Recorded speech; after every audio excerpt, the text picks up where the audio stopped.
Thelma, that beer goes through you, doesn't it? Hey, Thelma, come and have a look. At this chap across the road. Number 27.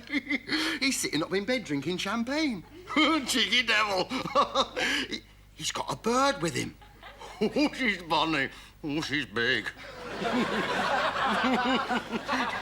You don't get many of them to a pound, I'll bet.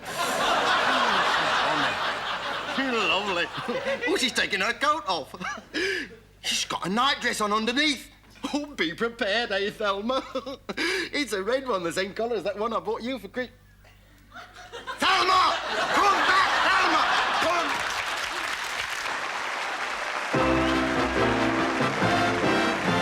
Yes, it's the Benny Hill Show!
ladies and gentlemen, for some more of those awful moments of television when things don't go quite...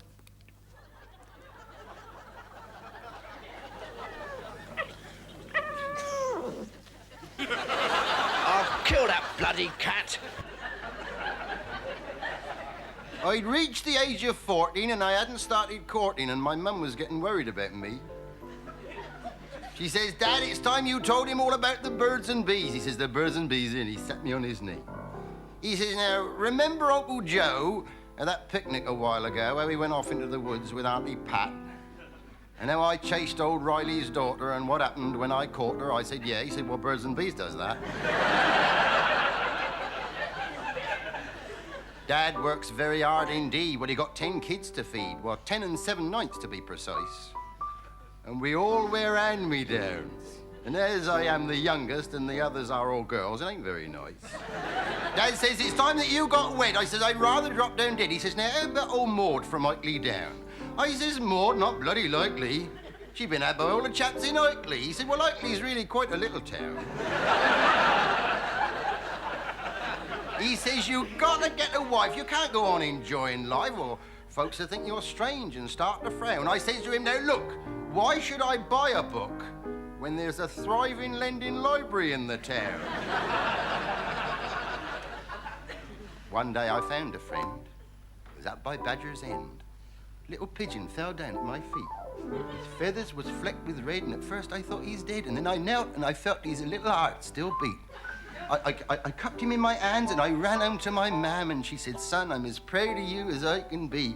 You're thoughtful and you're kind and you've got a gentle mind, and that'll do a treat for your old father's teeth. I says, you shall not touch my bird. And without another word, I took him in my room and I shut the door, and then I bathed him and I warmed him and I nursed him back to health, because you see, I'd never really had a friend before. I taught him little tricks, like playing dead and picking up sticks, and the village girls, they brought birdseed every day. Dad, you can't come in, I chat, or my birdie will fly out. But of course, I let the village girls all stay. Oh, there was Mabel from the stable and Mary from the dairy. We had a visit from our beauty queen. And that great big Betty Mavery. And she got her own aviary. Well, she got the biggest parakeets I've ever seen.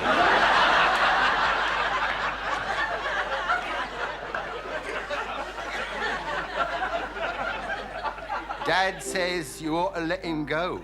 The mum, she says, oh, no, you just want to get some shooting practice in. But the vicar says, my son, it really isn't done, and to lock up a wild thing, well, that's a sin. One morning, when it was all still, I took him up to Badger's Hill.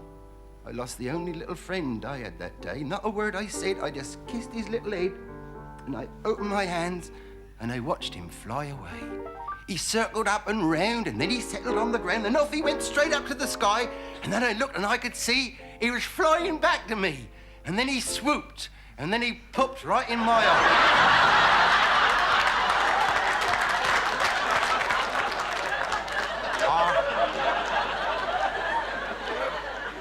I thought, that's bloody rude. And cool, there's gratitude. I hope they never cross a pigeon with a cow. And Dad says, here, there's a caper, I'll go get a bit of paper. I says, don't be daft, he's miles away by now.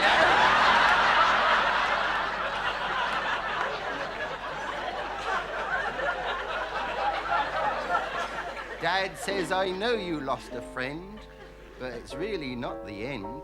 You'll be married and have your family of your own quite soon. Well, I never said a word.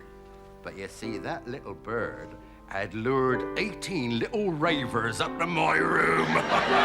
So if anyone's got a spare cockatoo or an old crow they don't want, I'd be very much obliged, because, you know, I can put them a good use. Here at the Assembly Rooms in Loganbury, it's time for the main bout of the evening between 2-Ton Grudge and Big Ben from Balham.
Ooh, ooh. Did you have a nice Christmas, Tom? Great Christmas. You look like you got a bit of hangover, mate. I haven't I? You come round to supper tonight? I'd love to. It's very kind of you. What are we going to have? I thought we'd have some turkey and... stuffing. Lovely.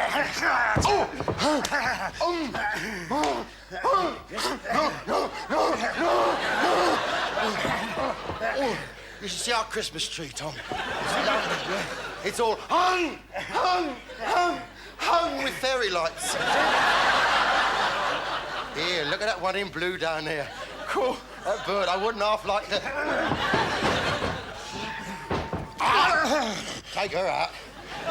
Do you want me to throw you at her? No, I might see something better, who knows? All right.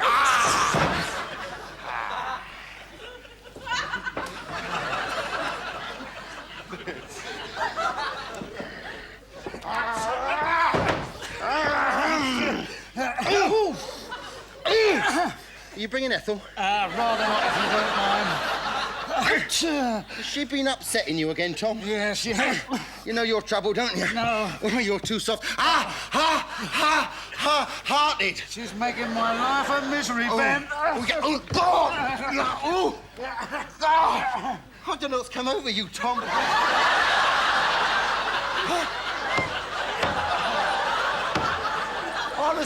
Honestly, Tom, I've never seen you like this before. I think there's someone else. Oh, that puts you in a very awkward position, doesn't it? Hey?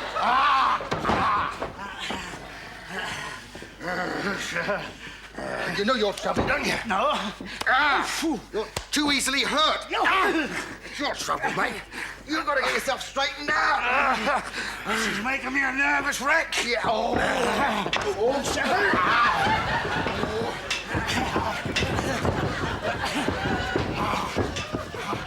Just I don't know why. I don't know why you bother with her. She's nothing to look at. What do you mean she's good looking? All right. She's good looking. Yeah, she's very attractive. Yeah. I know why. What? You fancy her, don't No, you? no, here. You do? You've been after her a long time. You're hurting. You're hurting. Why, there's a bell picking.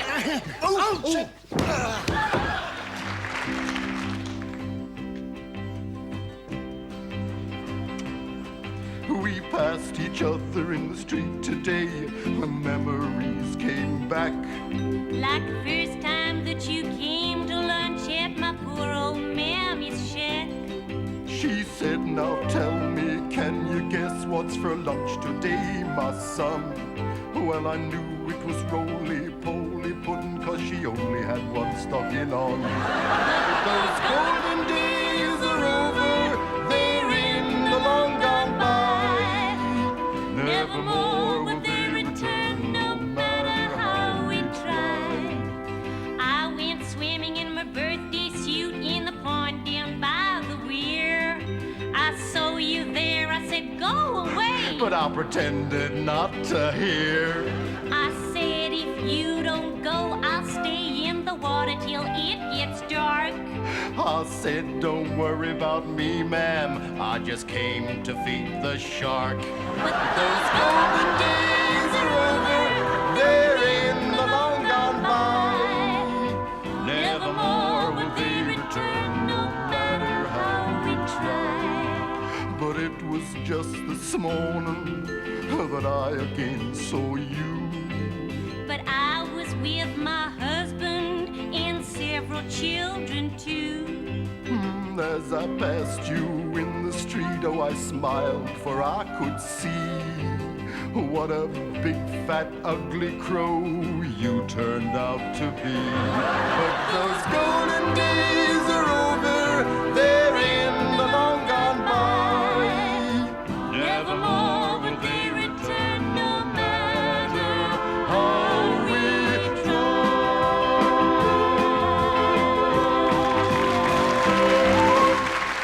Thanks, Bob.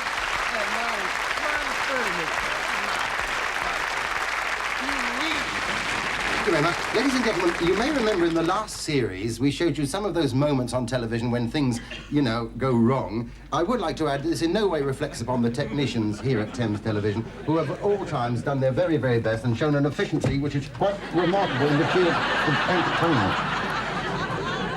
Yes, and he was your bishop for how long? For more years than I care to remember. But you know, I always remember you used to say to me, never forget, Reverend, hard cash doth not a soft heart make. And you know, I never forgot that. Thank you, Reverend Feltry.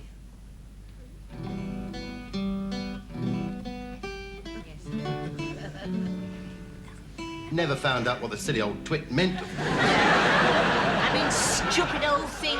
The last time he was in this building, he pinched my bum. Can't say as I blame him. Oh, now, look. As soon as we're off, I shall pinch him myself. Oh, you dirty thing. Are you coming down? Cut the sound! The sound! Cut! Oh, my God! Oh, my God! Do you want... What's that? What? Hold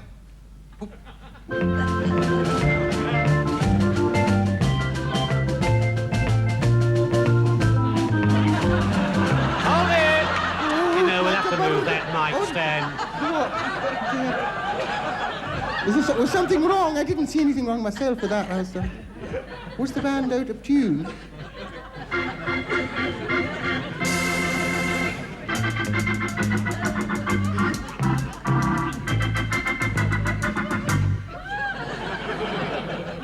Have you got any steps? Could you get the steps, John? John? There's no steps here.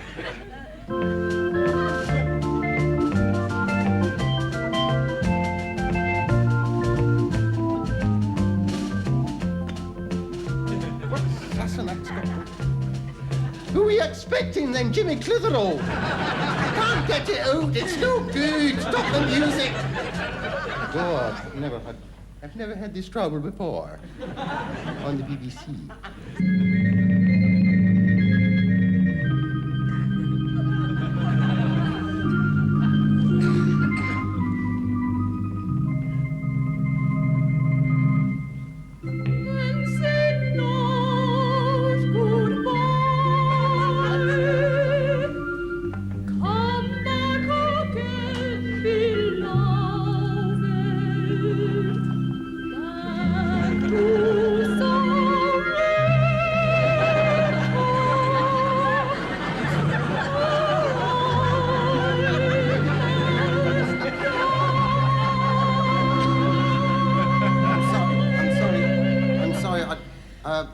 I'm sorry about that, John. No, I thought you were going to pull it. You didn't pull it.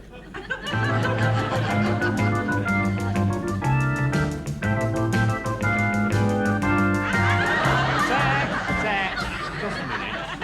I say, why don't we stop in this evening and gorge ourselves on these adorable matchsticks? Matchsticks, 97 sticks of sheer delight, as relaxed as the people who eat them.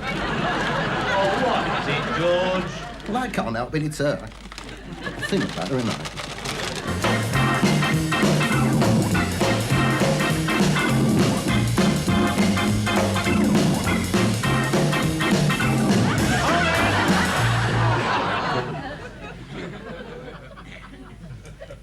But soft, my love is here. My goddess there doth sit. Oh, that sweet face. Oh, those gentle arms in whose enfolding I would die 1,000 deaths. But soft, she speaks. Forgotten your bloody lines, you silly cow! God's sake! Didn't I say get Charlotte Rapp?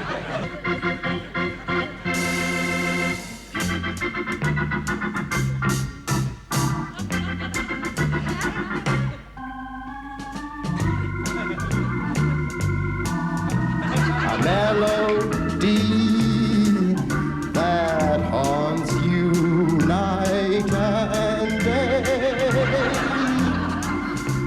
just like the strain of a haunting refrain. She'll set upon a marathon and run around your brain. You can't forget. She's in memory, my morning, night and noon. She will leave you and come back again. A pretty girl is just a pretty cue. A pretty girl is like a melody that haunts you night and day, just like the string. Sorry, John. John, could we do it again, John? This